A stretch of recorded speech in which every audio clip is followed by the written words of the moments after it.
Hey, Foilers. Ben and I need your help as we continue to work to grow it for God and increase the amount of listeners to the podcast. Here's what you can do to help. Head on over to our website, thetfhc.com, and be sure to sign up for the email newsletter.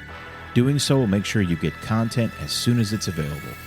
Also, join us over at the Tinfoil Hat Club podcast page on Facebook, and be sure to follow, like, subscribe, and most importantly, share with everyone you think would enjoy the show on Facebook, Instagram, Twitter, and YouTube.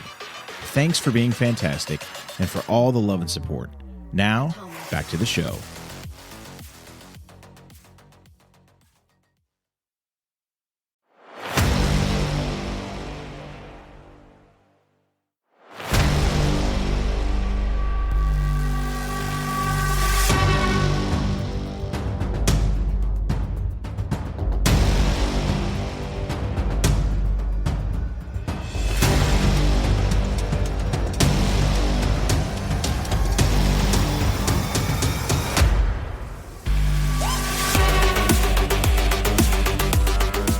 Welcome to the Tinfoil Hat Club.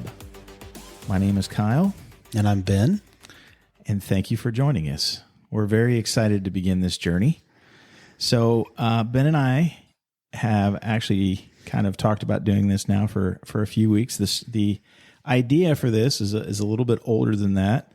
But as it so happens that I was not able to do some things with the guys that I was going to do things with. And then I know that you had a situation where things were kind of naturally coming to a close with what you were doing. So here we are together. Yes. Yeah, exciting. So just to kind of intro this, give you guys a little idea who we are and what the show is going to be about. So Ben and I are both Christians, and we felt like these are topics that yes, we as Christians discuss them too. There may be a lot of folks out there that are going to see these topics and think, oh my gosh, I can't believe two Christian guys are talking about this. But I think it's that much more important that two Christian guys talk about this.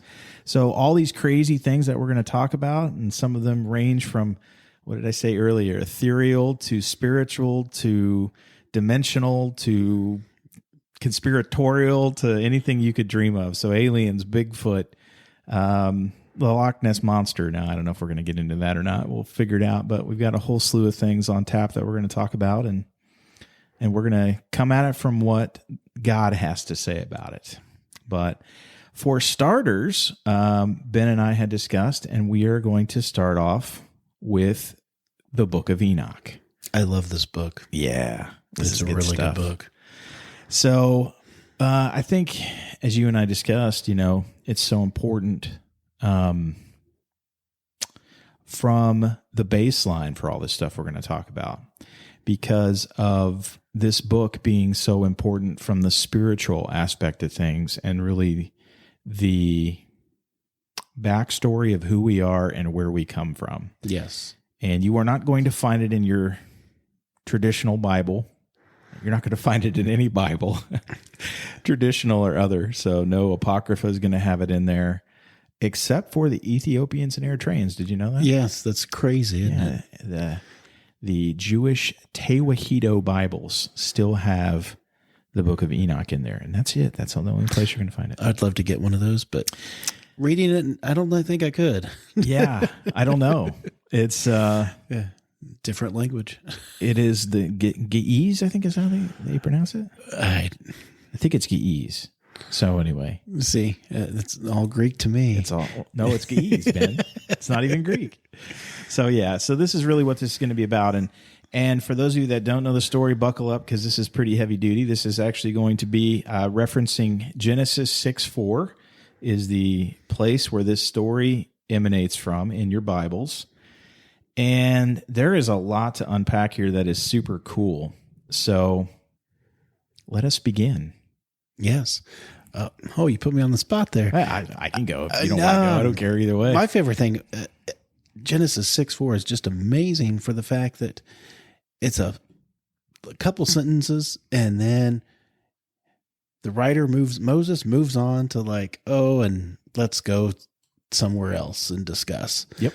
And all of a sudden, I remember when I was a kid reading that, and I was left with, what's going on here? And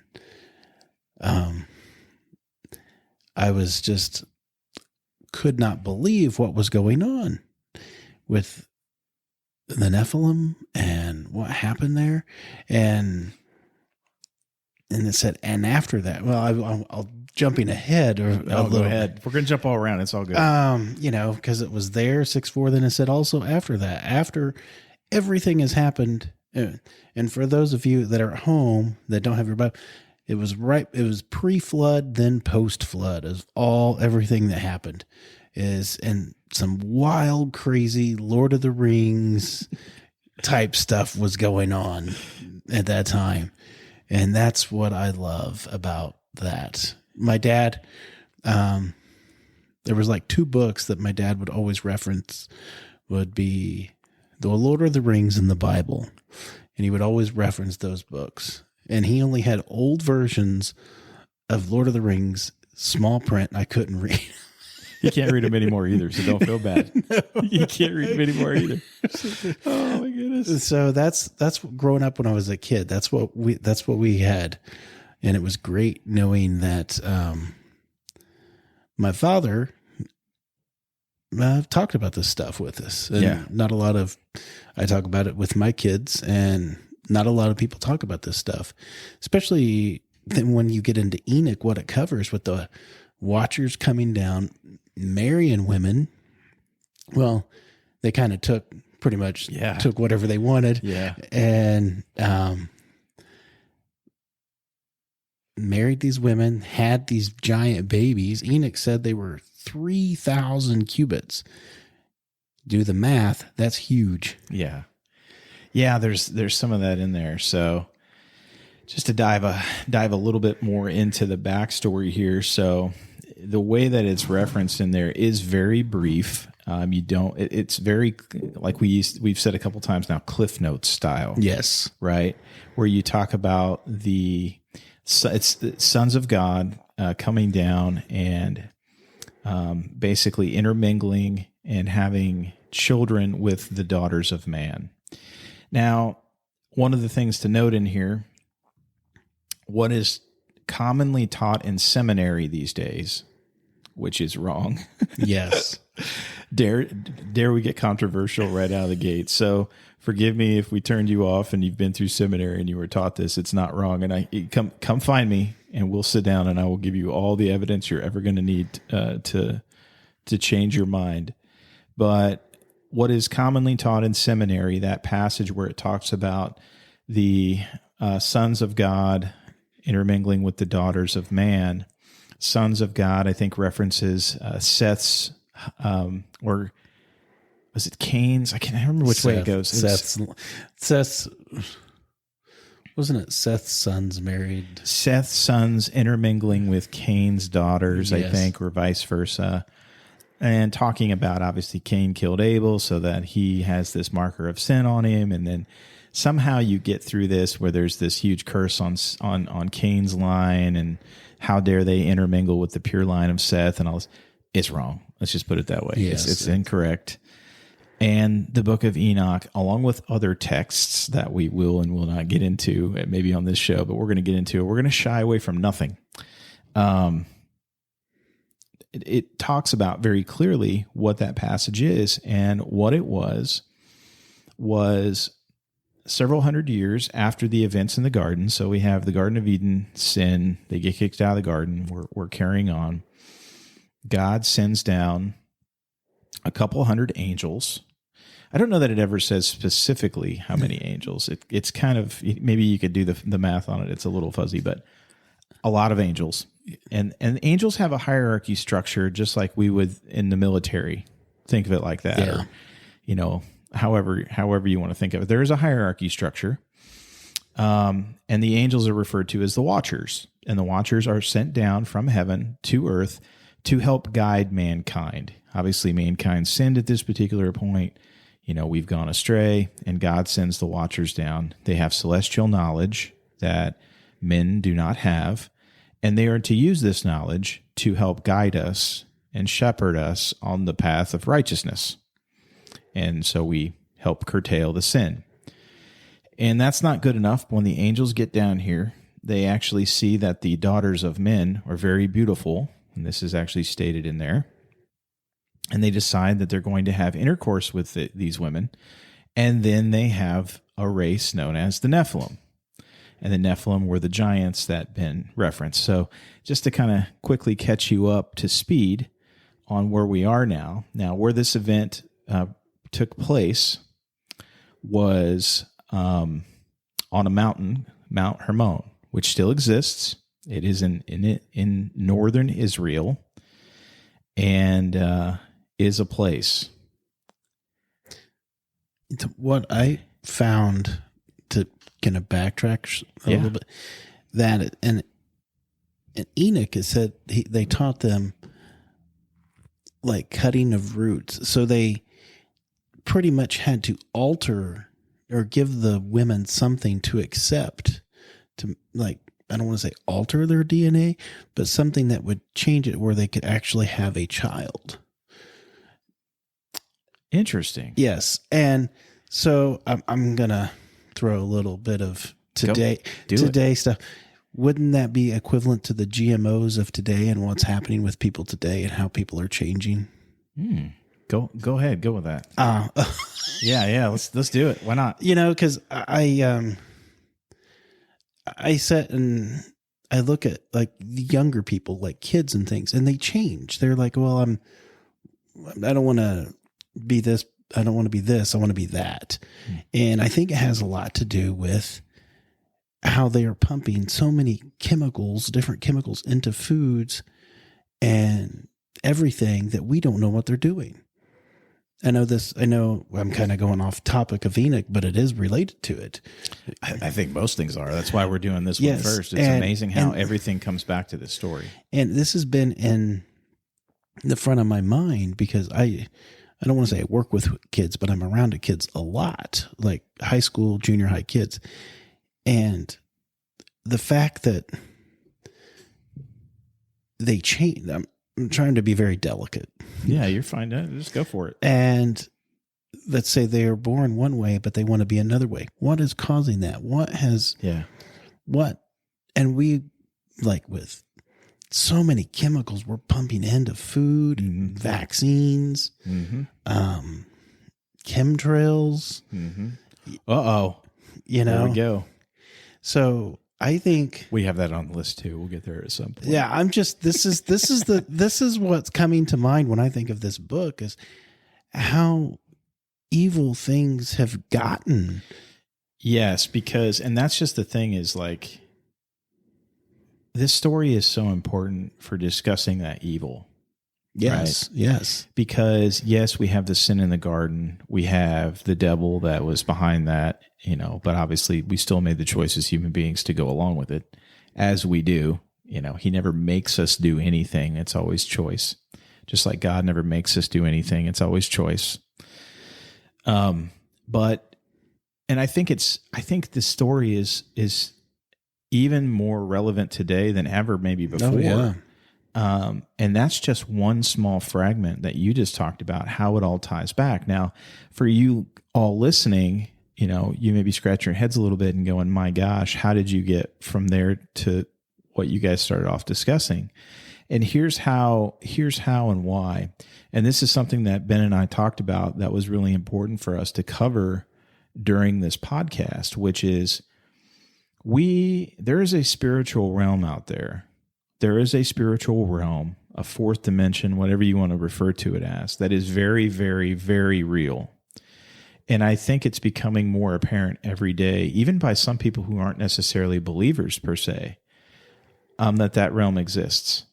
Yes. For people that are maybe agnostic, on the fence about it a little bit, I think that they have questions. And one of the other things that you and I talked about before we hit the record button today was, I think as human beings, we have a natural tendency to want to know more about that realm. Yeah. And that's because that's where we originated from as human beings. You know, we are a product of a creator that sits over the spiritual realm. And it's very natural. It's like, you hear these stories of people knowing that they were adopted and maybe not even knowing that, not being told that, but they have this feeling that something's off, or they meet their birth mother or their father and they know something's going on there. I think that's very similar. I think there's a spiritual thing, another realm thing that happens there that make people do that, make people want to draw that to that. Oh, yeah. And if you really look at this story in Enoch, this is the first really big event that happened where there was a huge monumental shift in everything that occurred after that. We read in Genesis, the thing that you're left with in Genesis is that the flood occurred because of mankind becoming evil and violent. And while that's true, that's not the whole reason that the earth became the way it became. And when you read the story of Enoch and this event that transpired on Mount Hermon, where the angels decide to make a pact against God and have for themselves children among men, and then they give birth to these giants, the women give birth to these giants, that event was a huge monumental shift in that spiritual realm, in that spiritual world, and it was a huge defilement. And it sets an undertone and a current that still carries on today. It was a huge moment for spiritual warfare. Yeah, it was. I mean,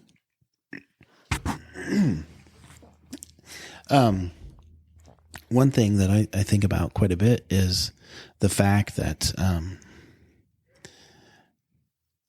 when you read Enoch, every captain or whatever, the watcher, had a specific job that they showed people how to do. Yeah, knowledge over a specific area. Yes, mm-hmm. And it's crazy that it said, like I think in some translation it said the earth devoured itself, of how evil that time was, mm-hmm. and the crazy things that were happening. I mean, I think what was it? Michael said, look at the blood crying mm-hmm. out from the ground of all the humans and man that have been destroyed by these giants they would just like eat people. And when you think, oh, that can't be, well, when we're talking huge giants and evil, I mean, it was just evil continually all the time. And that was because of their sin. There was no mm-hmm. redemption for those people. They weren't created. They weren't created in heaven. They weren't created on earth. God had nothing for them. So they were just pure evil.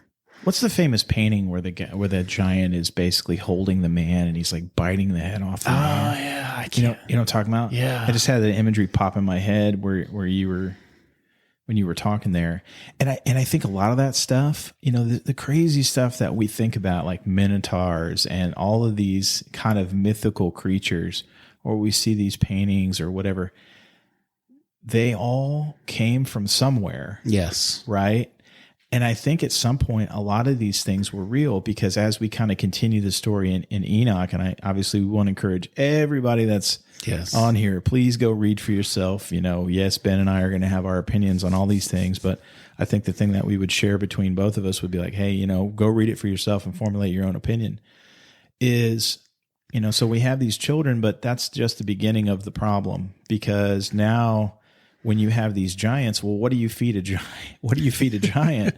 And it makes it very clear. The other thing too is, human beings have a natural hunger and thirst for power. Well, obviously, when you're an angel and you have advanced celestial knowledge and knowledge of warfare, because we get into that, we taught them how to make swords and all manner of which to kill each other. And now we're going to get into a cat named Azazel, who is one of the lead angels in this story, who was naughty. Semjaza is their leader, but I think among them, Azazel is a huge name that comes up in this, which is interesting because you can find him in the Bible. It's not going to be in every translation. That's a whole nother topic for a whole nother day is translation. But you can find the name Azazel in your Bible, and it's actually going to be in Numbers in the story where God had just killed Aaron's sons for basically lack of reverence in the tabernacle, I do believe. And God is sitting Moses down and saying, hey, I don't want to have to kill any more of you boys. That's right. So here's what you're going to do.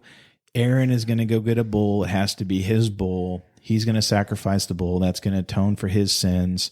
And then he's going to go take 2 goats from the communal lot, from the communal flock, cast lots to determine which goat is going to be sacrificed as an offering for the people's sins, and which goat is going to be sent out to the wilderness to Azazel. Now, a lot of the translations will not say Azazel. It will say scapegoat, which is not correct. The actual Hebrew there is Azazel. Well, what for someone reading that doesn't know this backstory, they're going to say, what in the world is an Azazel? Yes. And like I talked about, Azazel is one of these chief angels that was really behind teaching men how to commit warfare on one another, crafting weaponry, and killing one another. So a huge architect behind not only the fall of the sexual nature of what we've got going on here and begetting these, giants, but then also, hey, let's also teach the men how to murder one another more efficiently. And it always gets more efficient. It always gets more efficient. Faster's better. Right. Unless you're really evil, then slower's better. Right. A little darkness there. But so, as we carry forward in the story, what ultimately happens is the angels and then the Nephilim wind up becoming the rulers of the earth, and they're devouring mankind and subjugating mankind.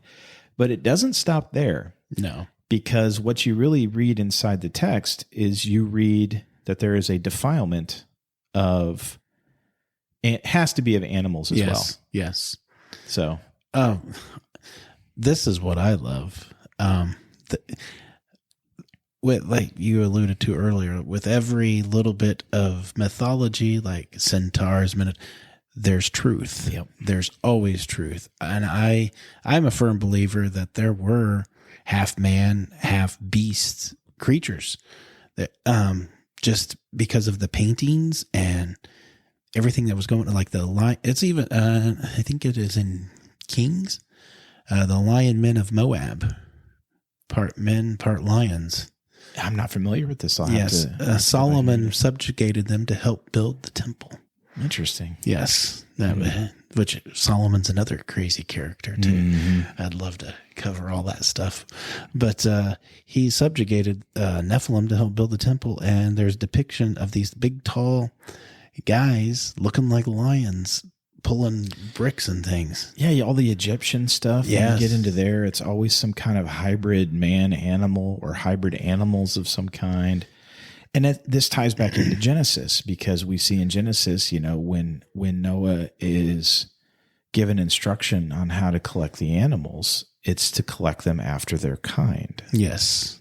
Well, that's a really weird thing to say, because what do you mean by that? How could you collect an animal that's not of the same kind? Yes. And then the 7 clean after its kind. Mm-hmm. I mean, that's the silver bullet for me. Yeah, there's a lot of them. There's a lot of them for me as I got digging into this more and more. So for me, how I got onto this is I started kind of reading this. We had a Christian group, and we started talking amongst the Christian group. And one of the things that came up was the verse in Genesis 6:4, where it talks about the Nephilim and the sons of God and the daughters of man intermingling. And, that became a huge fascination point for my wife and I. So we got a book, we started digging into it more. And it was like, as I read this book, the book of Enoch, I just was like, my mind exploded, because everything that I had read in the Bible just started to make so much more sense. Yeah. It was like the missing information, the keys to the cipher that I never had. Yeah. That was like, always missing before. Because it's like you read where God, kill the women, kill the children, kill the animals, kill everything. And you're like, why is God doing that? And then you go back, because they were all unclean. They were, that was this is post flood. Yeah. But it's, And Ben alluded to this earlier, just for those of you that don't know, it does state in there very clearly that the Nephilim were known as the men of renown, the heroes of old, the men of renown, and they were around before and after the flood. So as this continues to kind of devolve on earth and we wipe out, God lets this go for a while. And I think it was a 500-year war. This is where we get the Clash of the Titans too. There you go, mythology. And their big god was Kronos. Yep. He was a big, massive guy. And so one of the judgments in Enoch, God tells them, you're going to watch your young kill each other off in a civil war. That lasted 500 years. Now, how can a war, we can't even imagine, like, we're still over kind of fighting over in the Middle East, and that's been going on for 20 years. Right. And it's just like I don't want to a fraction. Yes. I don't want to downplay, because death is bad all around. But 500 years of this massive war that was going on, killing, and the judgment. I think, I've thought about this because I listened to Enoch like 2 or 3 times, maybe 4 or 5 times this week. And preparation for this moment. Yes. And I would be sick knowing that my children were going to kill each other. Yeah. Even if they were evil people. Yeah. I would still, as a parent, would not want that judgment upon them. Yeah. So this kind of leads us to like the next part of the story, right? With the Watchers. So what you eventually have is, God finally intercedes and stops this from happening as far as the Watchers continuing to beget more children with the Nephilim, right? And really this stems from the fact that a lot of the angels that we know of, like namely Michael, I do believe, it was either Michael or Gabriel. I can't remember which one. I think it was Michael. A couple of the angels wind up going to God and saying, look how much blood, like you said earlier, is being spilled because of what is going on. And so then God decides to levy out these punishments. And the punishments for the Watchers were, like you just said, wipe out all you're going to watch. Well, I wipe out all your kids. But the other thing God did was he actually binds all of these Watcher angels that decided to do this pact and binds them up and then puts them in Tartarus, in gloomy chains of darkness. And this is referenced in the Bible. Yes. It's also taken out of context in the Bible by those that want to do the Shem and Ham or Shem and Cain thing from earlier that we talked about, which is completely not right. But again, I digress. So we have this event that happens, and the Watchers get bound up. Now, here's where Enoch comes into the story. And you can read about Enoch in the Bible when you go through the lineage in Genesis. He is mentioned. And this was another one that really stuck out to me as I started going and reverse engineering this, because I read Enoch and my mind exploded. But then the first thing I did as a good Christian soldier is I took it and I went back, to the Bible, and I'm like, okay, how does this actually line up with known scripture? Can I punch holes in this thing? And if I can, well, maybe it's not good, because most everybody will say, oh, you shouldn't be reading that. It's an extra biblical text. That's naughty. Just stick with what we've put in front of you. It's safer that way. Right. And for most Christians, I would agree. I would say that if you're not a very mature Christian, you might want to be careful about some of the things you read, because they can be misleading. But as I started doing this and I started comparing Enoch to scripture, not only could I not punch holes in it, but I'm confirming it all over scripture. Yes.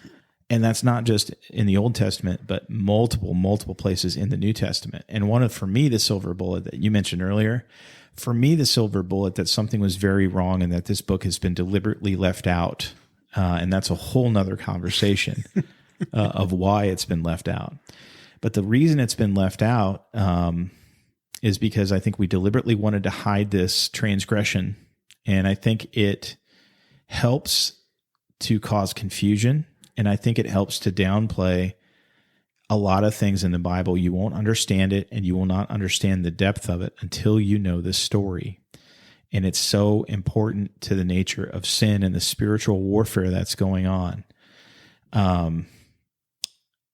Even Christ's sacrifice on the cross, I think most people don't even know what happened when he was in the tomb.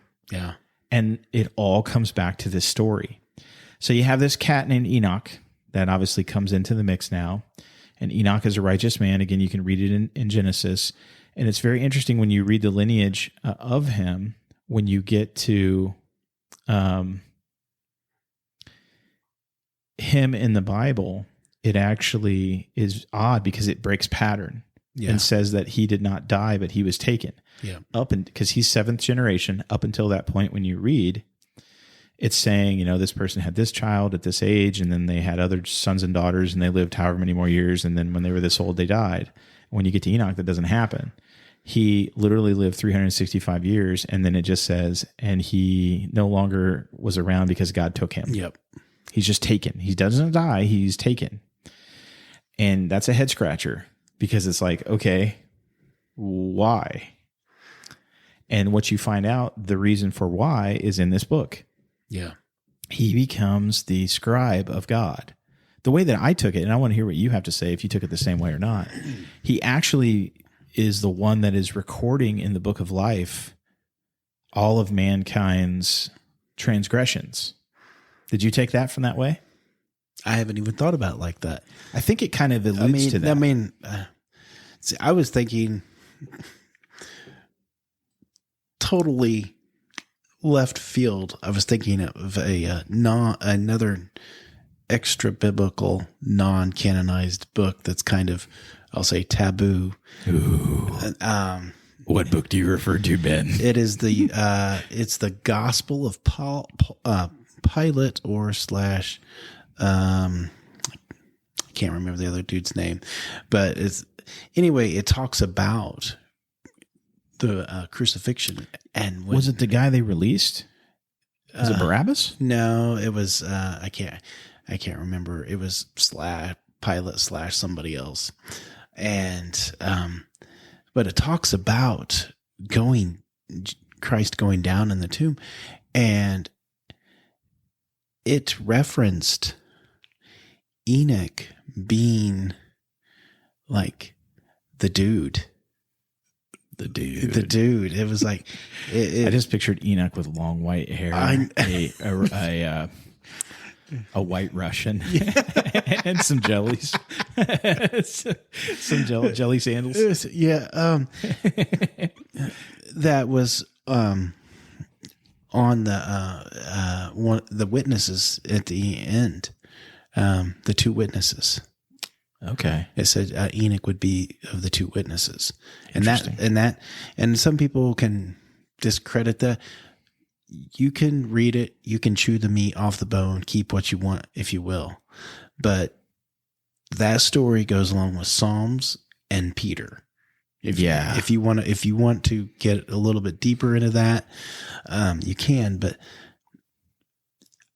Enoch didn't die. No. It's mentioned again in Hebrews, I do believe. Yes. Talking about Enoch, where it's they kind of call it the Hall of Faith. It's listing all these people that were famous for their faith, and Enoch is mentioned in there. And again, it references the fact that he didn't die. Yeah, and the fact that he didn't die, and I'm going back to what you said about the scribe writing. I'm like that's blowing my mind right now, because I never really I'll have to pull, when we're done, I'll have to pull it up and show you, try to find where that's written at. And that's the first exact thing that I went to. I think it even goes so far as to say that because he's placed in the garden. Yeah. He's placed back in the Garden of Eden, and there he basically waits for eternity. And he is, I forget how it's worded, but like transcribing the sins of man until the end. Yeah. And I believe he is the one that is basically recording in the book of life. That's the way I took it. Maybe I just waxed romantic there, but that's amazing. It makes a lot of sense though. Yeah, it does. It kind of fits pretty well, because he's the one that took the petition of the watchers to God. Yeah, so the angels, going back to the story, and before I go there, I got sidetracked earlier with my thought. The silver bullet for me in the New Testament, there's a lot of stuff in the New Testament, right, for this book being legit. The silver bullet for me was Jude. Oh, yes. Cut and paste. Yeah, we got, and grab your Bibles. If there's one thing that you're going to read, here's your homework assignment, y'all. Grab your Bibles and grab Jude, because Jude is literally one chapter, so it's not like it's a long read, okay? It's a one chapter book. And in there, it deliberately quotes the book of Enoch. Yep. Word for word. Yep. Word for word. And it even makes sure, Jude even makes sure that he gives the proper Enoch credit. And then what I mean by that is there are two Enochs in Genesis. There's an Enoch on Cain's line, who I think was like third generation. Yeah. There's also another Lamech, on Cain's line, and then you have Enoch and Lamech. Enoch was seventh generation, and Lamech was ninth generation, I do believe, eighth generation. I think, because Noah was 10th. Yeah, he had to be ninth then, because Lamech was Noah's dad. Yeah, so he gives the proper Enoch credit, because he says Enoch, the seventh from Adam. Yeah, making sure that we're not confusing the two family. We're not getting on the wrong side of the family tree. That's right. So yeah, that's really important. But yeah, the Watchers get locked up, and then Enoch is the one, because they knew how upright he was and that he, quote, walked with God, and he's kind of phasing back and forth between earth and, the way I take it, that just eventually God and Enoch are walking, and he's like, you know what? You're closer to my house. Why don't you just stay? That's how I take it. And it gets more into another book that shan't we not say. Yes, I will. It's called the Book of Jubilees, which I also think is incredibly important. And both these books were found in Qumran, which is, again, another topic. Maybe we'll go there, maybe we won't, but at least not right now. Maybe we'll get there in 10 minutes. But, what you find is that Enoch is obviously well known by this point. He is known to walk with God closely. And the angels, these watcher angels, are like, hey, will you please plead to Daddy on our behalf? Because God has basically said, I'm not going to acknowledge your presence anymore because of what you've done. Yeah. You're locked up. Sorry about you. And the watcher angels grab Enoch, and they're like, hey, please go plead to Dad on our behalf and tell him how sorry we are. We know we screwed up. And will he please, not do what he's doing to us? And so they go, and that's where you get the line that I think you and I talked about, where I was like, oh, smoke, that's harsh. Yeah. Yeah. Where, of course, he goes and he sees God, and, he's pleading the angel's case, or the watcher's case. And God says, you go back and you tell them they should be here interceding for you, not you interceding for them. Yes, that's heavy. And I was like, oh, smokes, that was hard. Yeah. That was harsh. So anyway, he goes back and he tells the boys, nope, it's going to be a long eternity. Yes. Sorry about you. And then here's what's going to happen. They have a special place, what we would refer to as hell. Yeah. Of what you're taught in church is hell, which is a whole nother topic that we get taught in church a lot of times, that it is not correct, of what where we go when we die. Yeah. The final place, the lake of fire, is kind of where their final resting place is going to be. Yeah. And they're going to burn, baby, burn. Yeah. You get that. The end at the end of the book, just of Enoch, just like you get the end in Revelation on it all time. Like, and in the opening, like, few lines of Enoch, it says, this is not written for this generation, but a generation to come. Yes. And when you look at it through those eyes and you look around what's going on today, you read it and you're like, explains everything. Mm-hmm. And it's, I think it's in Daniel where it says the knowledge will increase, I think, somewhere. And I think what that is referring to is that book, because people throw knowledge, but it's the knowledge with a capital. So that would be God's knowledge is increasing. Interesting. And when we kind of look at what's going on of all these, I want to say little groups, little fractions in the church that are waking up, I would say, of how they're viewing things. And you're like, wow, this makes so much sense. This is like putting the missing pieces to the puzzle. The knowledge is increasing. The question is, where are you at on that knowledge? It's interesting because do you think most of the time that's translated into like worldly knowledge? Yes. Like the first thing we're going to zero in on is technology. Yeah. Right. Technology is increasing multiple fold, and it seems to be going multiple fold faster while it's increasing. But think about when you think about that, how much, like in the past 5 years, have you, in God's knowledge, have you increased because of that? Monstrous. It's because of this book. Yes. Because of this book. It was a coupling for me. And again, we talked kind of pre-show today. It was a coupling for me. I wasn't a bad Christian. I just wasn't a useful one. Yeah. That's the best way to describe it. I was a lukewarm Christian, getting with my wife, going through COVID. And then COVID really was probably one of the best things that ever happened, which is a weird thing to say because it sucked. But it was fantastic from a faith perspective because it forced me to turn to other people and turn back to my faith for reliance because of how heavy things were. Because, I refused to go get vaccinated and all that stuff. And I started surrounding myself with really good, strong Christians who had a lot of similar questions. And we would talk about anything and everything that you don't talk about at church. Yeah. And I think actually, the title for this episode, I think, is one of the things I think I might call this one, the things you don't talk about at church. Yeah.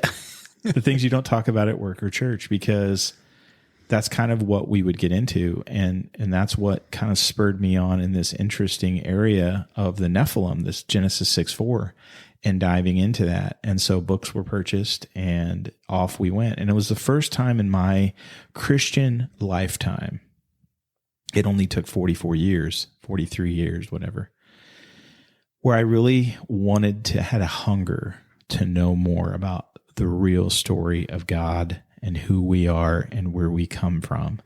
And God, it was just like he smiled and was like, finally. Yeah. Thank you. I've been waiting for you, son. Yeah. And because I have all the knowledge up in my head, I went to Alana when I was a kid. I've always been around the faith. I've heard, I don't know how many stories. I've read the Bible. But I never understood to the depth that I understand now. Yeah. And that's why for me, Enoch holds such a special place, because it was like being handed new lenses to read with. Yeah. And it's so much more monumental than anyone could ever imagine. And I think it's been deliberately withheld from us as Christians by the powers that be. Now, who those powers are goes very deep. Some of them are worldly powers, but anyone even in the worldly is being controlled by the spiritual. Yes. Right? Because we are in a spiritual war. And I think Satan has definitely been very active in making sure that this information gets suppressed. Yeah, he has. Yeah. So, you go back, and once you know how everything goes, so then we kind of go forward in the story. And so God hands down this punishment, and we got the Watchers bound up now, and they're going to watch while their children start to massacre each other. And I think at some point I read somewhere, and I think it might have been in Jubilees, could have been in Enoch, but I think it's in Jubilees, where it actually talks about the Nephilim killed the Elo, and the Elo killed the something else. I think it is Jubilees. Is it in there? So they're killing each other off, and man. Yeah. At the same time, and animals, and they're defiling the animals. I think genetic manipulation obviously was occurring. We alluded to that earlier. And so God finally says, I can't do this anymore. Enough's enough. I'm wiping you all out. Yeah. And you kind of got up there at church a few weeks ago and had your we call it a special at church. So someone that's not necessarily going to preach the whole message, but get up there and just talk for a few minutes and kind of give something special. It could be a song, could be a message, could be a takeaway from the week or whatever the case is. And you got up there and you kind of talked a few weeks ago and did a quick thing. But something you mentioned obviously resonated very, very much with me. Maybe kind of sailed over the heads of some of the other people. But the way you read it the same way I do, I think, which is God looked around and went, you know what? And it says this in Genesis, right? I'm sorry I ever made them. Yeah. And I'm going to make them all go away. Yeah. And then God remembered Noah. Yes. Right? Yes. That's what you were getting to, right? Yes. Because what I took from was like you were thinking that at any point God could look at all this and just say, yeah, enough's enough. I'm done. Yeah. Yeah. And that is, I don't care where you stand. The scariest verse in the Bible, then God remembered Noah. Yeah. He's been on the water for almost a year. Yeah. Right. God remembered Noah. Yeah. And, oh yeah, shoot. I forgot you were in that boat. Yeah. Where did God go? It doesn't say. Yeah. Just kind of went away for a while. Yeah. So maybe I took it a little different than what you meant. No, but that's what I was at that time. I was, I had a million directions, but one of them was, how soon, if we don't follow the king, how soon is this kingdom going to crumble? Yeah. And it sure seems like it's exponentially getting there faster and faster. Yeah. And as knowledge increases, that's an interesting take on that I've always kind of thought with the way the world thought on that, which is, the technology aspect and all that. And we see the evil that's being done with technology in that aspect of it, but I've never thought about it from the godly knowledge perspective. And think about it. Since they discovered, quote unquote, the Dead Sea Scrolls. Yeah. How much God's timing is crazy. Yeah. It's almost 100 years later, and we're just now really discussing this when they discussed this probably around the dinner table back, way, I don't want to how many thousands of years ago, because it was just common knowledge. Yeah, it was common knowledge. That's just not there anymore. Yeah. I need to go back and relook at this too, but have you ever heard the whole thing with the Dead Sea Scrolls when they were found? Like the timing of that? I don't know where you're going, but 1948. Yeah. If you go back to when Abraham was born in 1948 AM. Did you know? No, I didn't know that. Yeah. Anno Mundi. So for those of you that don't know how Anno Mundi works, that would be from creation. Yes. Forward. So you start at 0, Adam's first day, or from the date of creation, yes, which would be Adam's first day, really, is what we're talking about, to today. Because today's like, I don't know, it's like 5,600 and some number. I don't know. I don't remember. I looked it up the other day, but I don't know. It's up there. No, that's not where I was going, but that's kind of an interesting thing. Oh, I'll throw something else. Nimrod was born in 1912 AM. They sent the boat Nimrod 1912 to Antarctica. Really? Yes. Wow. Well, you've heard the other thing too, that by all accounts, they can go back and they can pretty accurately tell when Christ was actually born. Yeah. And they have found that the most likely date of Christ's birth. Any idea? I know. 9/11. Yep. September 11th is when Christ was born. Yep. Did you not talk about that the other day? Someone else was talking with me about it, so I'm mixing people together in my head. We talked about that Monday night. Yeah, okay. Yeah, because we talked about it again on Friday night over at the Friday group that I go to. Yeah, so and I know we got a little sidetrack, but I think it's an important sidetrack because ultimately all this stuff ties together. Yes. And Enoch is kind of like the rope that runs through all of it, the thread that runs through all of it. Yeah. But what were you going to say about the Dead Sea Scrolls?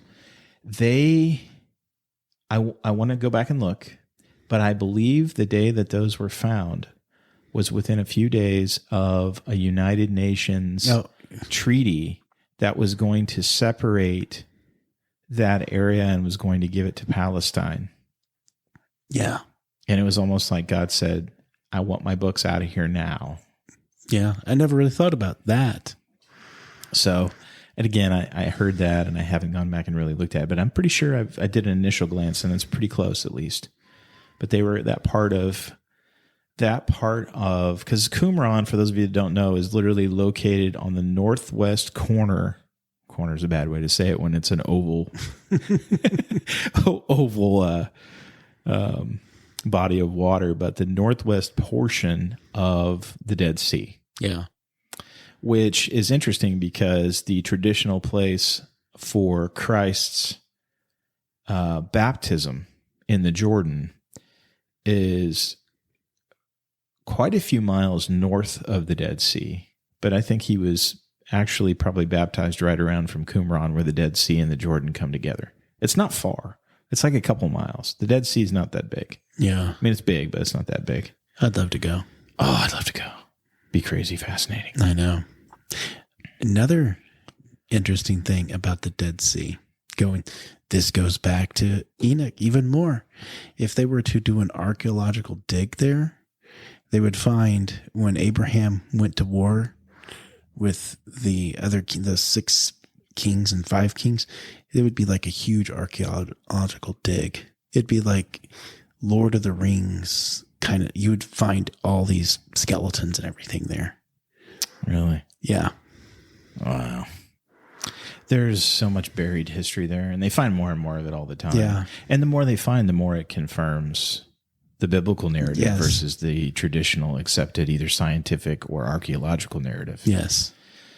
So another interesting thing to shamedly plug Netflix, which I guess I shouldn't do depending on, but whatever, it is what it is. It was part of my journey, so I'm going to share it. You know, as I started digging into this whole story and finding out just how it's blowing my mind, how all this ties together with the Bible and reading the Bible in a new way and everything. My wife and I were flipping through on Netflix, and we come across this show on Netflix called Ancient Apocalypse. And that's kind of exactly what it's talking about, is this guy named Graham Hancock, who's gone around since the 80s. And he's actually a journalist by trade, I do believe. He's not an archaeologist, but he's got so much archaeological knowledge now, he could be an archaeologist. And he comes from it from no perspective. I would say I don't know if he's atheist, but I would say he's at least agnostic. Yeah. And he's digging into all these different sites around the world. And clearly these are much older than they are claiming to be. And the technology that these people had to have in order to build these places doesn't make sense. They had to have much more advanced technology, maybe in some cases more advanced technology than we have now. Yeah. And of course, naturally, everybody goes to, what was the aliens? Aliens built stuff. And I'm like, no, the Nephilim built them. Yes. and they had all of this technology pre-flood because the Watchers brought it down. That's how they were able to do this. Like it's pretty evident at this point. It's getting harder and harder to refute. The Egyptians did not build the pyramids. No. They inherited the pyramids. Yeah. They inherited the Sphinx. Yeah. Now, I think they built some other stuff, but the pyramids... Yeah, they were proud of the stuff they built. They had their names not on that stuff. That doesn't make sense. I think it's in Ezekiel or Isaiah. God said, I put a pillar, or my monument is in like Egypt. Really? Yes, and it gives specific location, and it's perfect match for the pyramids. Really? Yes. I'll have to go back. I'll have to. I can't remember the address, but I know. And a couple translations say pillar, some say pyramid. Yeah. So. Wow. So yeah, all this, it all ties together. Yeah. Because, like the pyramids, we still scratch our heads. We have no idea how they did it. We have no idea how they did it. Yeah. We have no clue. Well, if you're talking somebody was like 2,000 feet tall, picking up a brick, that would be like picking up a Lego. Right. Exactly. Because that's how it's a goofy analogy, but it's the truth, right? And it's all a matter of perspective, is size. Yeah. Right. The other thing too that I think that they had, and there's a lot of evidence to this too, and I think we're starting to rediscover some of this technology, which is terrifying. Yeah. There's a lot of things we're doing right now that are terrifying. because you see very clearly as man advances in knowledge, he does nothing but bad things with it. And then God comes down and says, yeah, that's enough. Yeah. But one of the things they had to have was frequency resonance. Yep. Right. In order to build the pyramids. And so supposedly, and I need to look this one up too, because I haven't verified it yet, but there is a guy who currently has a contract with Mazda. So whoever owns Mazda, I think it's Ford. And this dude supposedly has charted out all of the actual frequencies of all of the elements on the periodic table.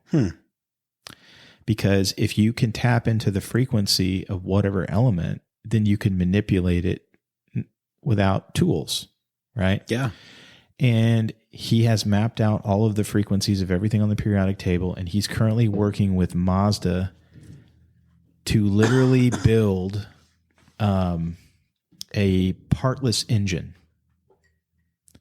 The engine would literally just work off of frequency resonance.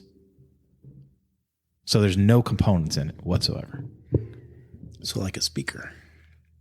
Yeah.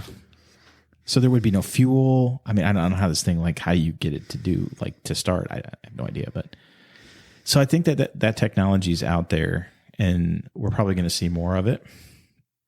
But going back to the Enoch thing, I guess we kind of tied in some other stuff to it. We kind of go forward from there, and what we find is this common story that is well known to our biblical forefathers. It's a well-known story, clearly well-known story. Shows up in the Old Testament, shows up in the New Testament.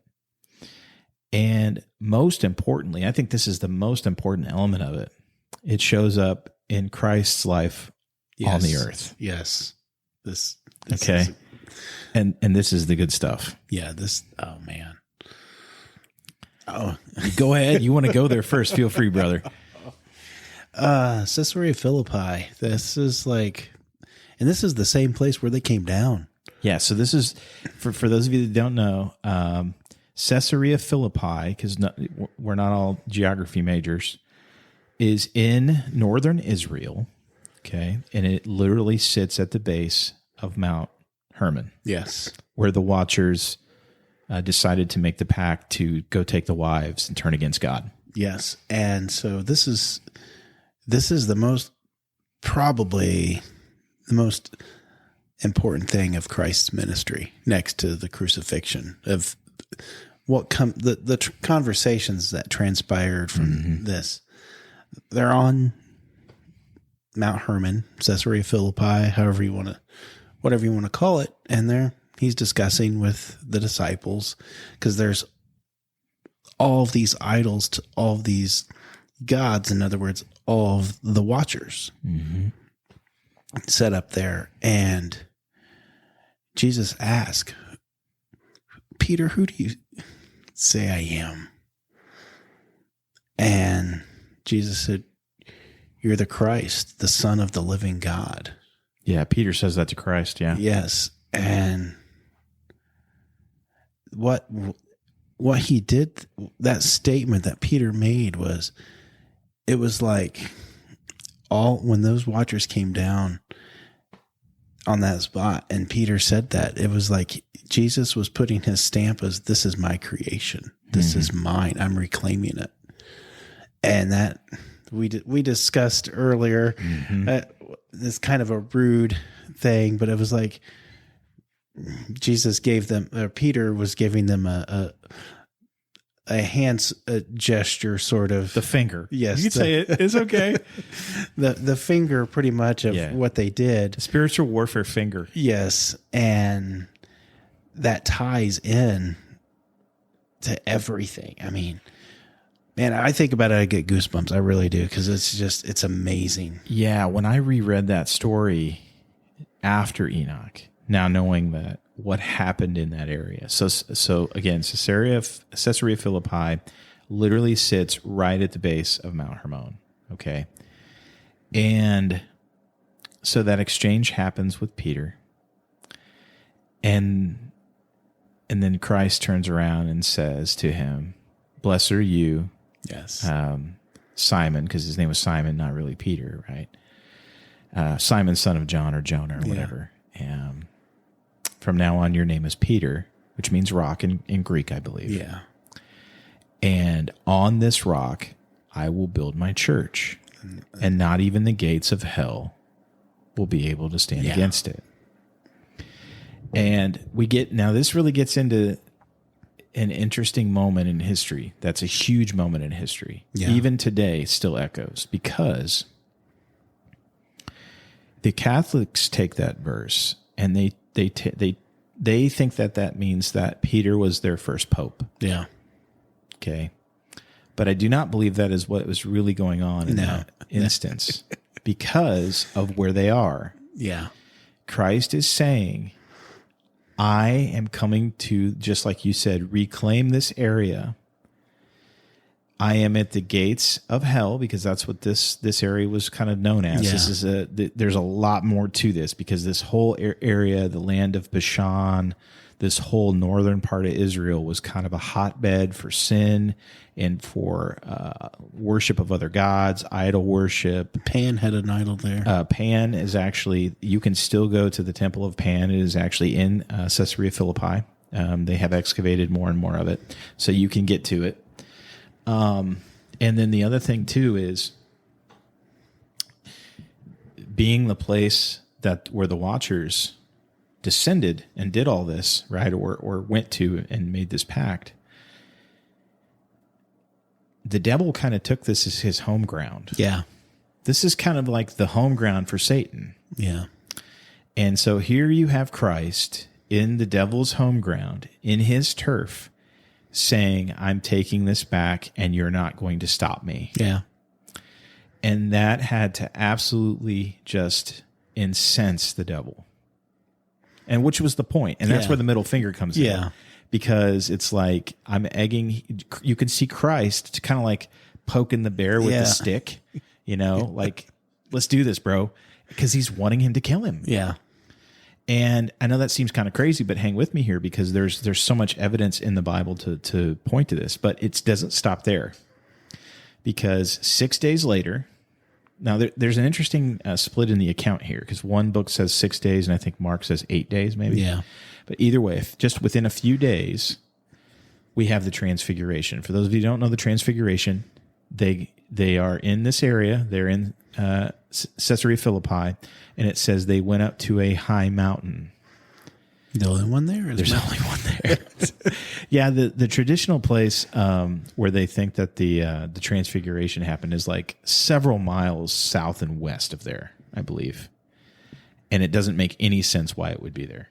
Because, I mean, we're talking, even if it's 8 days, this is a long, hard walk to these places, right? And this is a known place of pagan worship, a known place of devil. There's a lot of work to be done here, right? Yeah. And it's very clear that, to me, when we're traveling around in the biblical and Jesus time frame, we didn't just go hang out somewhere for a day or two and then, let's go travel however many miles. We hung out for a while. Yeah. Okay, and sometimes a long while. So 6, 8 days later, we go up and we have the Transfiguration happen, where I think it's was it Elijah? Elijah and Moses, right? Yeah. Elijah and Moses literally come down. Jesus shines white. He's got with him on top of the mountain. He only takes with him Peter and James and John. And Peter, James, and John. He takes with him Peter, James, and John, the inner sanctum, kind of his inner circle, right? And they see this, and Peter's like, they're kind of geeking out, freaking out, and they're like wanting to make monuments and stuff. Yeah. And Christ's like, no, but don't tell anybody about this until later. Yeah. So this is all happening on top of the devil's playground, right where this happened. I almost think he took him to the same spot where it happened. That's what I was wondering. I mean, why would you not? Right? I know. I'm like, to really just kind of throw the knife between the ribs. I know. It would have had to been it. It makes sense, right? Something else that I've thought of too, and this makes a lot of sense too. I don't know, and someday we'll find out, but not probably here. When Christ is being tempted in the wilderness, was it there? And remember how Satan takes him up And they're instantly transported to a high mountain, Yeah. a high place where he can oversee all of the earth, right? Yeah. And he says, all this could be yours. Doesn't it make a lot of sense? That's where that was. Could have been. Because of where its geographical location. It's the highest peak over there. It just makes a lot of sense. Yeah. So the castle of Nimrod is up in this mountain chain. Yeah. Interestingly enough, the United Nations, the highest base on Earth, Yeah. they have a base right there. Yep. Watching the sky. Watching the sky, which is fun. And then within a relatively short period of time after this, we have the crucifixion. Yes. Okay. And what you and I talked about was this was necessary to kind of, because the devil had to be just so beyond himself, seeing red. It's like, I'm going to kill you, dude. Yeah. Anything it takes, whatever it takes, you need to die. Yeah. And Paul confirms it, right? Because he didn't know what he was doing. He thought that I'm finally getting rid of this dude, this thorn in my side, this Jesus, this Son of God. I'm finally, all this time that I've tried to stamp you out, which goes into all the way back to Genesis, right? All the way back to the garden, Yeah. I've tried to stamp out your line, stamp you out, and keep you from even being born, kill you as a baby. I tried to have your own people throw you off a cliff when you went home and you preached Isaiah in the synagogue, and they were going to, throw you off a cliff there. And I haven't been able to get it done. And finally, here we are. I'm going to kill you. And Jesus is like, yes, you are. Yep. And Paul says if they would have known what they did to our Lord, or if they known what it would have caused or what it was really causing, they would have never done it. That's right. And I think that's an important moment. It is. It's the moment, because it redeems everything that they did. The Watchers say the world is now redeemed if we accept Him. Yes, correct. That's the key. That's the key. If you accept Him. Yeah. If you don't, you're not redeemed. But you still have time. If you're still listening to this podcast, that's right. You have time. You got time. You've got time. Yeah. So everybody learns this, right? John 3:16. It's the first thing you learn as a kid, right? I know. For God so loved the world that He gave His only begotten Son, that whosoever believeth in Him should not perish but have eternal life. Yes. So that's how. That's it right there. So universalism just took a bullet. That doesn't make sense. No. That verse doesn't jive with that. No. That's the only way, is you have to believe this. And it's true. It's a true story. This literally, we have all the writings. We have the evidence. It's all right there staring us in the face. Yet so many people don't believe. I know. I think about the sadness of it. It's not I'm not like, oh, you poor thing. It's like, I'm truly sad for those people, that don't believe. It's like, would you please just believe? And it's a better way of life, better way to live. Yeah. And it's so relevant for today. I know we've said that several times, but here's the tie-in, right? And we spent an hour and 10 minutes to get here, but it's worth every second of it. Yeah. And here's the tie-in. So now we know the story of what led to the destruction of the flood, right? That led to the destruction of man. We have sexual sin that then converts to violence of an extreme nature, genetic perversion, genetic manipulation. We're seeing that again. Yeah. Right? The sexual sin is prevalent all around us. The violence is becoming more and more every day. We don't even bat an eye now when some mass shooting event happens. Yeah. We don't even bat an eye. There are hundreds of them a year, and we don't even bat an eye unless it's some major ordeal that eclipsed one of the last major ordeals. Yeah. We don't even really bat an eye. And that's just here in this country, let alone around the world. So you have sexual sin, you have violence, and then you have the flood. And we come out of the flood, and what symbol do we put in the air? Yeah. We put a rainbow in the air. Yeah. God's covenant with us, He puts the rainbow out there to let us know He won't flood the earth again. And here we have it again. We have sexual sin. We have pride. Heck, we even call it that. in some instances, right? And then we have a rainbow that's the devil always takes everything and flips it over. Oh, yeah. Always, every time. Flips it on its head. Whatever God intends for good, the devil always takes it and perverts it and flips it over. But God also does the same thing. We talked about this earlier too. He takes evil. Like look in my case with COVID, how that was used for such good. And I think that happened with a lot of people. I know all my people in my Friday group are very much that way. And I think people are starting to have these discussions and seeing things in a new light and realizing that there's something much more at play. I don't know that they can always put their finger on it, but here it is. This is what you need to put your finger on. Yeah. Because here it is. This is it right here. And to go back just a little bit, like I was talking to my wife about this a while back, and the one of the things now is pansexual. Yeah. Pan was a god of whatever, like the Temple of Pan, right? Caesarea Philippi. Yes, Pan. Yep. And you have to wonder. So it's not coincidence. And no, it's like, and the old gods are returning today. And why would God say, have no other gods before me? That's right. I mean, these are old gods. Yeah. And as it was in the days of Noah. As in the days, yes. And that's when we know it's going to be near the end, is as it was in the days of Noah. And we've read that for years, and I don't think we as Christians really understood what that meant. And I literally think it means something far more terrifying than we really imagine. All these things that we've talked about today, I think we will see again. Oh, yes. And it's just... And it's starting to happen. We already are. Yes, and it's so fast. Very fast. I mean, think about when you were in high school and how things are different now. It's like another world. Yeah. And even 10 years ago. Yeah. It's crazy. Even 5 years ago. COVID was like something... like really happened. Yeah. Like just click and bang, here we go. Yeah. And it was like somebody threw the pedal to the floorboard. I can't explain it, but I know what it is. Yeah.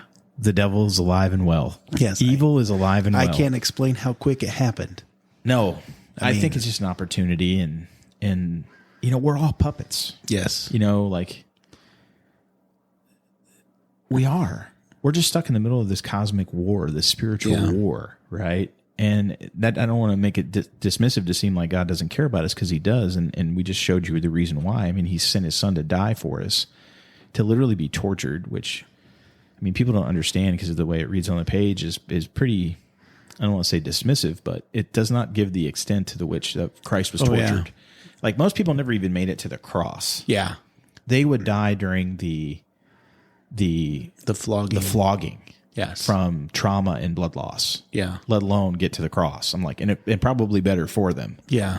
But obviously Christ didn't do that. And he suffered for, I can't even imagine the suffering. And then the emotional suffering on top of it. Yeah. I mean, oh man. Dude, I mean, we can't even fathom.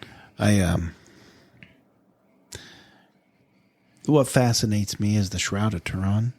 Yeah. And I watch stuff, and if it is, it's massive. It's brutal. massive. It's brutal. Yeah. Like they and all the wounds line up. Yes. And it wasn't just a crown. It was a hood of thorns. Yeah, literally like a bowl. They just stuck a bowl of thorns. Yeah. And down to the bone. Yes. That's one I want to get into as well. But the Shroud of Turin. Yes. So for those of you who don't know, this is obviously what they believe was Christ's burial cloth. Yes. That he was wrapped in when he was placed in the tomb. Yeah. And it has all of the sweat and oil. Yeah. And blood stains, and they supposedly match up perfectly with the wounds that are described in the Bible. Yes. I think Psalms 22 does a really good job of what's going on there. If you want to read Psalms 22. Yeah, that's basically foretelling all of the things that are going to happen to Christ. Yes. It's very detailed. Yes. And he loved us that much. Yeah. To reclaim us. Yeah. Yep. For sure. And we can't even begin to understand. But that's why this is so important. Yeah. Like, especially this discussion, because literally all the things we're going to get into, you know, whether it's the shroud or aliens or demons or, I mean, we've got so many things. I know. That's just some of the stuff we've talked about doing, but there's really no holds barred. And I think it's a really important discussion. But the common thread that you're going to have running and weaving through all that stuff is going to be this story, because it all comes back to the spiritual warfare we're talking about. Yes. One way or another, it's all going to link back to this event. And we go forward, and it doesn't stop there with just Christ being crucified on the cross. You know, it goes much beyond that to when he's placed in the tomb.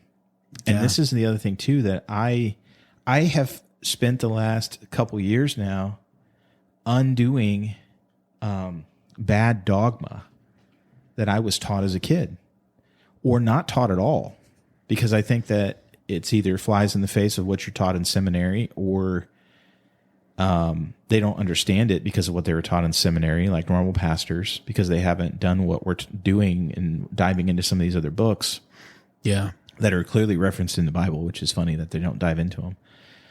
But, you know, we use these keywords, especially around Easter time, which is another bogus holiday, just like Christmas is.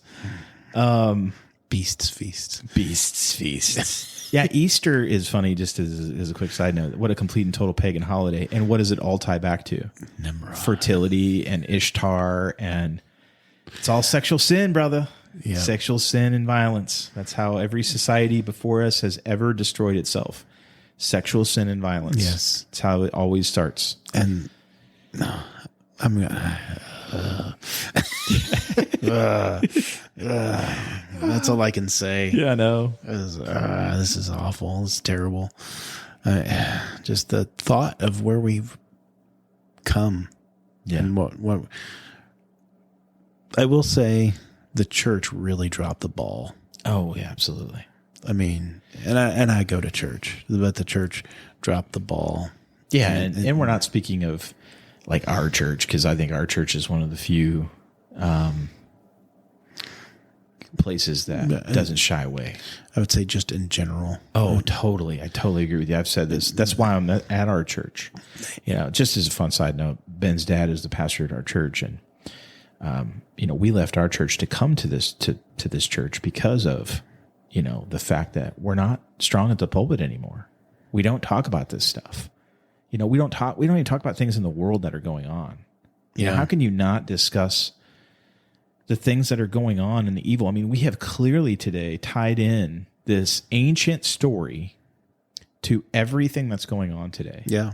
Even the names of the stuff. It's like the government. It's so in your face. They don't even try to hide it. It's almost like they brag about it by naming it stuff that's so in your face. What's the one thing now that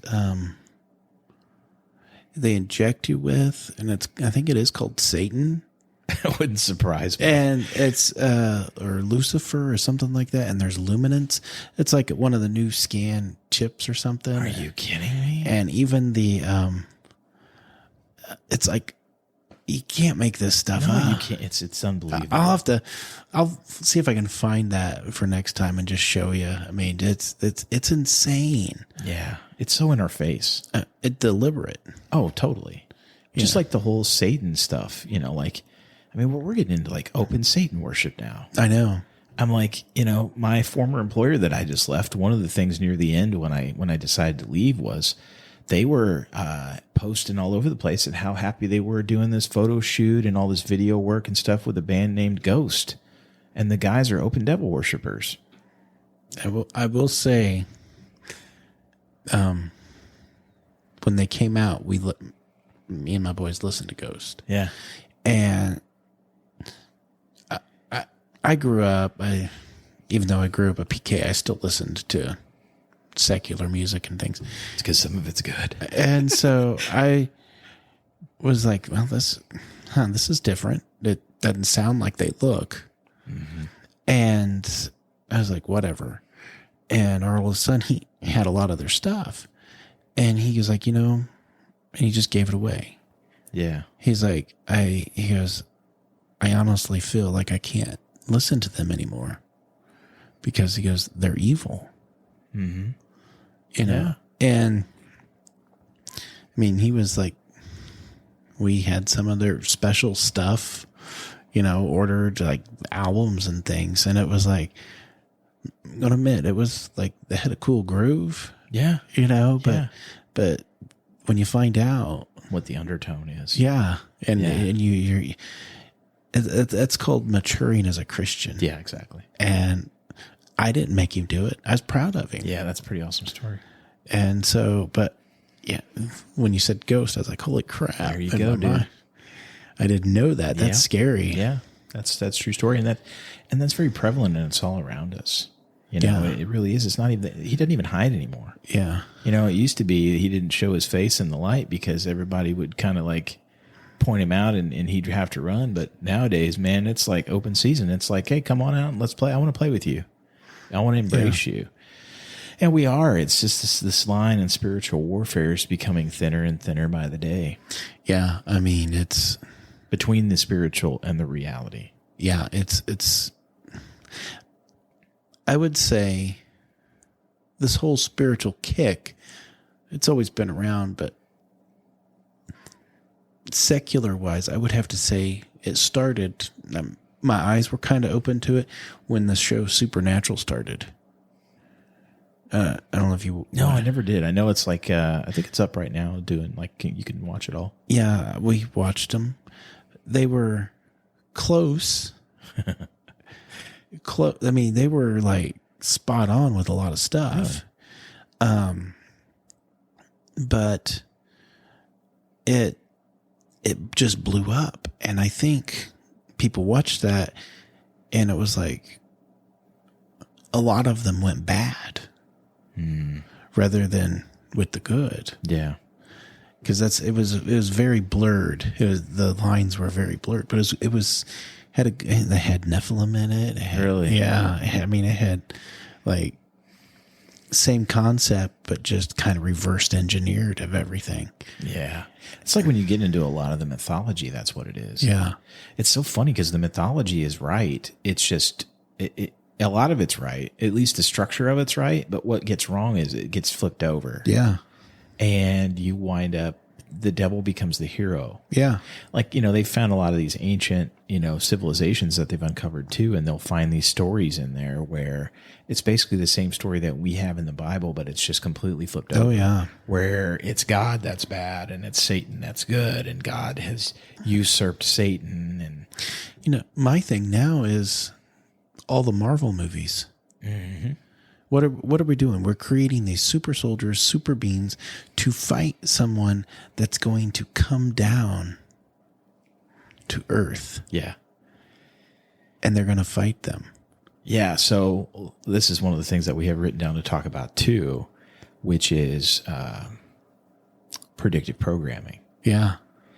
And how Hollywood kind of telegraphs what's going to happen. Yeah. Always. And I think how Satan's behind everything. Oh, yeah. It's just like you go back to the pride thing we were talking about earlier. And I want to make this very clear. If anybody's listening to this show that is, struggling with their gender identity or has made a transition or is maybe gay or whatever your case is, pansexual, whatever the case is, we love you too. And it's important that you know that God loves you too, right? He sent his son to die for you as well. But the one thing that I want you to take away from this conversation is this, and everyone needs to listen to this, not just in any group, for you and I too, anybody. Satan does not care about you. Yeah, that's He's true. not your buddy. No. He's not your friend. He doesn't care about you. You are literally a pawn in a cosmic war, in a spiritual war. Yeah. And his goal is to use you to hurt God. Yep. To destroy you to hurt God. And the worse you are, the better he is. Yes. And he doesn't care about you. Yes. I know a lot of, people personally in that group. Yeah. And I have no qualms with them. I talk to them. I respect them. Yeah. And decent conversations, talking about anything. Mm-hmm. And my heart aches for them. Yeah, man, because of all of this, they don't know how they're being used. Yeah. It's no different to me than watching someone that's in an abusive relationship. And like, you can see it so clearly how this other person is manipulating them, and they clearly don't care about them at all. They're just a pawn. Yeah. And they're just using this person and working this person. And it's no different. It's actually way worse, because this is the master of all psychos, right? The master of all, whatever, take your pick, fill in the blank, right? This is the grand poobah champion of all time. And he is the master of deception, the master of lies, and the master of all things that's bad. Yeah. And one of his favorite things to do is he doesn't deal in only deception. I mean, he deals in deception, but the way he deals in deception, it makes him the master deceiver. Because he'll sprinkle in enough truth to make it seem like it's good. But it's like a candy-coated dog turd. Yep. It is. It is. That's a really crude way to put it, yes. but it's very true. It's a candy-coated dog turd. Yeah. And we're so eager to take a bite. Yeah, that's the thing. It was like, he told Eve, doesn't it look good? Yeah, right. Eyes, see, there you go. Eyes, right there. The first thing is what we see, and that's the song, Be Careful Little Eyes, What You See. That's right. That's a great song. You know, Casting Crowns, yeah. And that is just so true. I mean, once I'm a sucker for a pretty guitar. So when I'm like, that's what I'm looking at. I look at guitars and I'm like, wow, look at this. And it's like, you know, that's, yeah. I would follow the clown in the sewer for a guitar. Tag you're it. That's right. I would follow a clown in the sewer for a good guitar. Oh, that's great, dude. But now it's and look at the garden is a good example. That's where you went. You brought it up. You know, he never denies the fact of what the fruit will do. No, you know, he just denies that. He's like, oh God, no, God's just trying to tell you that it'll just make you more like him. Yeah, he doesn't want that. Never denies what it'll do. I don't believe so. And that's the way he works. Yeah, you know, it's some truth and a lot of lies, and sometimes a little lie and some more truth. But he's the master deceiver, man. He's here to do us all in. And that's why Christ dying on that cross means so much, because it just, oh, can you imagine? And here's the way I always took it after I knew this story much better.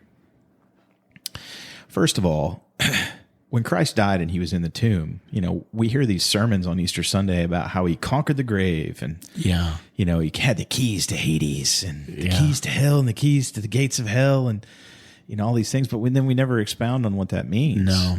And it's very clear what it means when you know this story. Yeah.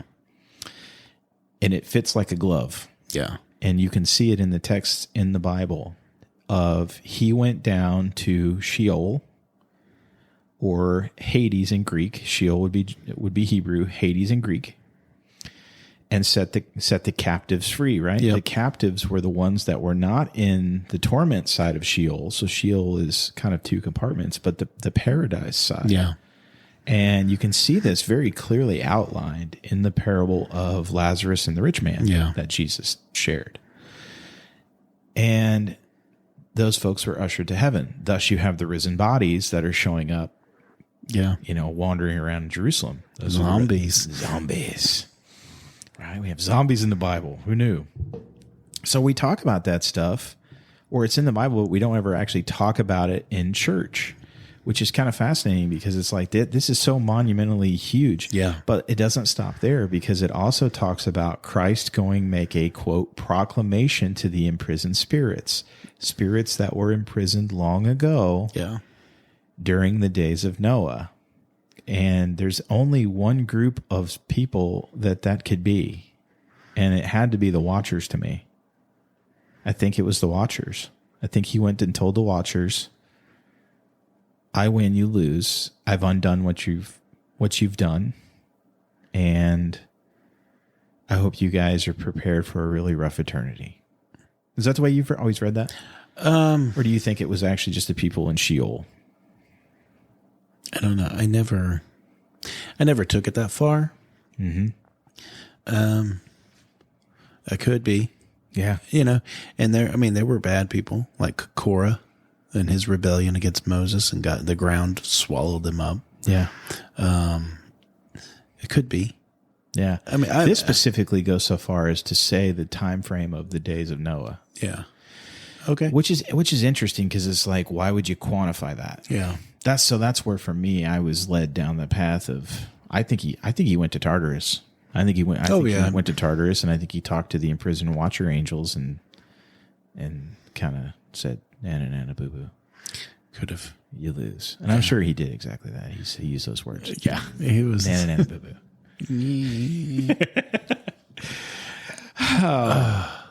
And just think, he knew those guys. Oh yeah. Yeah, that's a crazy thought. He knew those guys. And I think that's a crazy thought. I never thought about that. Dude, yeah, that's kind of a mind job. There's a old Jewish story that goes like God, the Word, and and Torah were together when the day God made man. And the Torah asked God, what are you going to do when they mess up? And he said, I will send my son. And then it says, the Word spoke up, I will redeem them. Mm-hmm. There you go. And so he knew them. In the beginning was the Word, and the Word was with God. The Word was God. The Word. The Word. Jesus Christ. That's right. And word to your Father. And he knew. He knew them. He knew those guys. Yeah, that's a trip. I never thought about that. Yeah. There's so much of that stuff, too, when you think about, because you and I talked before this started, too, that modern accepted thinking on the time when this book was written, the Book of Enoch. Yeah. I've heard anywhere between 300 and 500 BC. Yeah. Or whatever the ridiculousness they're calling it now is. I think it's older than that. And you and I both talked about that. I think that it is exactly what it says it is. I think it was written by who it says it was written by. And I think it goes all the way back to the time of Enoch. Yeah. And because it clearly talks about how Enoch was the first. It's a scribe. You can't write stuff down if you don't know how to read. Yeah. Read and write. And, another part of the book that's interesting that, we've run an hour and a half, so we probably won't get into today is the end of the book. There's a small section in there that actually is written by Noah. Yeah. And you and I talked that we believe that book was on the ark. Yeah. I believe that book was, book as we know it. It would be a scroll or something like that. But I think there was more books that Enoch wrote that we don't have. No, it wouldn't surprise me at all. There's other books that are referenced in the Bible that we don't have anymore. Yeah. I've heard a couple people say that they're reading the book of Jasher, which I've looked into it. I did too. I don't know. I mean, go ahead. It's good. It's one of those chew the meat. Yeah. The one that I read, I got pretty early on into it, and I'm like, this doesn't jive. And I think the reason for that, when I started digging into it and studying, is because I think the original book of Jasher has actually been lost. This one was supposedly found in like the, 16th century or something like that by a priest or a friar or somebody. They found it on one of their pilgrimages somewhere or whatever, and they transcribed it. And so, when you say that, it's like, well, that's a really old book, but the books we're talking about are, 2,000 years older than Maybe that, right? They did have the original, but didn't transcribe it right. I don't think it ever showed up in, that could be too. I don't think it ever showed up in the Dead Sea Scrolls, the book of Jasher. But it's clearly referenced. Like, I think David references it a couple of times. Is that who references Joshua references Joshua? Because he said, isn't this written down in the book of Jasher as well? Yeah, which I think there's another name for it. It's like the book of Jasher, the book of the upright man or something like that. It's kind of like what it's known by. Yeah. But anyway, there's a lot of these books. There's another book that is mentioned in, it's either Jude or Peter, where it's the Testament of Moses. Yes. Where it talks about an argument between Michael and the devil. And how fun would that be to read, right? On what to do with Moses' body. Yeah, and Michael did not say anything negative to the devil. Yeah. Isn't that crazy? Yeah. That's an interesting statement, that because and this goes into a lot bigger discussion, right? That we've set the table for a lot today. Yeah. And I think this is really good. This is huge. Oh, this is there's a lot here. But it's so important because everything we are going to discuss comes back to this story. Yes, it does. Another thing we were talking about earlier, we were talking about music and the devil's influence in music. And the first thing I thought of that you and I had sat down and when we were kicking around ideas for shows was the astral world stuff. Oh, man, that's crazy stuff. I mean, we were sacrificing people. Oh, man, that's so weird. That's human sacrifice that was going on in that place. Oh, man, I could just... Right? Oh, man, but none of that makes sense. I know. Without this. I know. Because it makes perfect sense when you put this in there. I know. But the other thing that is interesting that you just touched upon was the hierarchy in the spiritual realm. Yeah. I think there's a lot of thinking of, first of all, people don't understand all the components of the spiritual realm and all the entities that are existent in the spiritual realm. Like the Nephilim. The Nephilim is very clearly stated. The punishment for the Nephilim. So these are the actual children, the first generation children of the Watcher angels and women were the Nephilim. Okay. The spirits of the Nephilim are who we know today as demons. Yep. They're wandering around because they're the disembodied spirits. So when you hear someone demon possessed, it's a Nephilim. Why do you think a 12-year-old girl can throw 6 men off of her? Boom. Never thought about that. Makes a lot of sense. She has a spirit of something that was 2,500 feet tall. Yeah, that's crazy. When you say 300 or 3,000 cubits, times that out by 12 and divide. It's a big dude. It's a big dude. And we've got these stories too. Like, this lends itself beautifully to like the topic of giants naturally. But that's just like a fraction of this. But, you've got like the Kandahar giant that, these guys, the guys in Afghanistan came, like military guys. I don't know if it was a special forces unit or just regular run-of-the-mill dudes or whatever, but it took he killed like however many of them, and it took however many to take him down with modern weaponry. And that's like a small version. Yeah, that's a 12-footer. Because one of the things that it seems to me anyway, I think happened over time, because one of the things that you find from this event that happens, the decay of not only mankind, because our lineage is getting shorter and shorter and shorter. I think that ties into the 120 years that God talks about in Genesis. In the future, their lifespan will only be 120 years. Now, some people translate that to how long he's giving mankind to clean up their act before he does the flood. I don't take it that way at all. I think he's talking about how long we're going to live when we get to the end of time before final judgment and all that. And guess what? Hey, that's about how long we live now. I agree with that. And also where Noah preached that long too.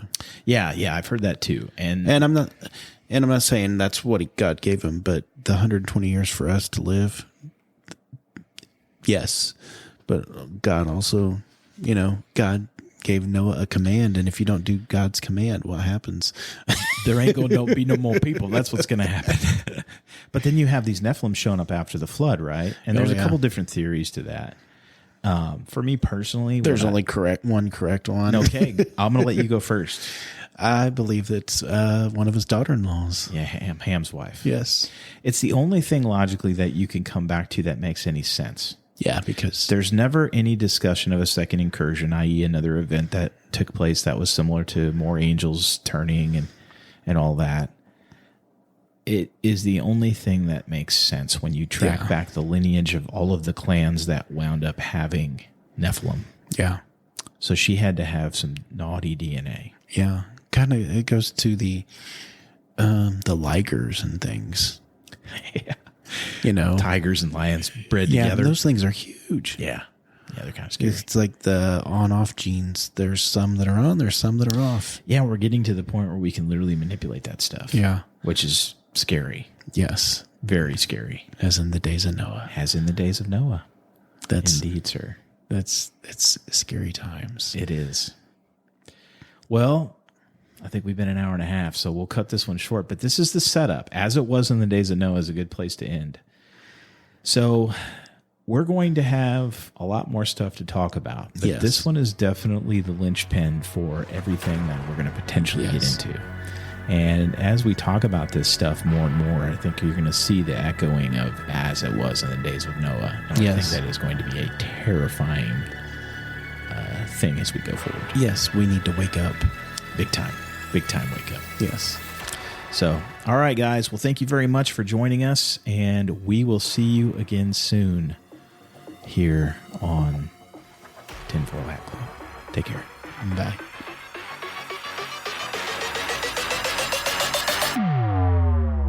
Atomic.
Atomic.